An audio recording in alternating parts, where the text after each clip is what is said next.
तर संजय राऊतांवरती भाजपवरती जोरदार टीका केली आहे। भाजपवाले हे ब्रिटिशांचे मुखबीर होते असं म्हटलंय। भाजपवाल्यांनी क्रांतिकारकांची माहिती ही ब्रिटिशांना पुरवली होती। भाजपचा जन्मच 2014 नंतर झालाय, त्यामुळे इतिहासात त्यांचं योगदान नाही। राम मंदिराच्या मुद्द्यावरून राऊतांनी भाजपवर हा हल्लाबोल केलाय। तर लोकांनी बनवलेलं लोणची पापड विकणं हेच भाजपचं काम असल्याचं राऊतांनी म्हटलंय।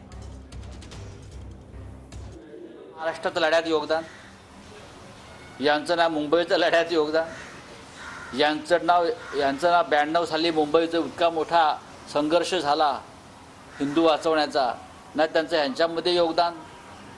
स्वातंत्र्य लढ्यात ते कुठे औषधाला दिसत नाही आहेत। कुठे आहेत हे? लढण्याच्या कोणत्या प्रक्रियेमध्ये आणि मैदानावर हे आहेत त्यांनी सांगावं आणि मग लोणची पापड विकत बसावं। त्यांचं कामाचं लोकांनी बनवलेली लोणची पापड विकत बसायची, स्वतः काय बनवायचं नाही, स्वतः काय करायचं नाही। जे लोक म्हणतात 2014 साली भारत निर्माण झाला, मग त्यांचा जन्म ह्या लोकांचा 2014 नंतर झालेला आहे। त्याच्यामुळे त्यांना आधीचा इतिहास माहीत नाही। इतिहास खूप मोठा या देशात। हे लोक कधी भगतसिंग घडवू शकले नाही, हे लोक कधी पंडित नेहरू महात्मा गांधी घडवू शकले नाही, हे काहीच घडवू शकले नाही।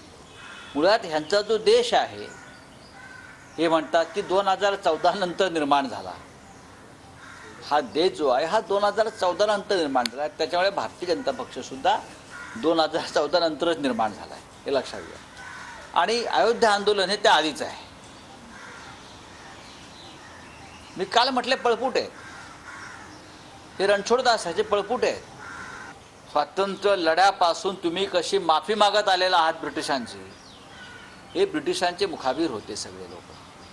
स्वातंत्र्य लढ्यामध्ये क्रांतिकारकांच्या विषयी माहिती देणं ब्रिटिशांना, यात हे लोक फार पुढे होते।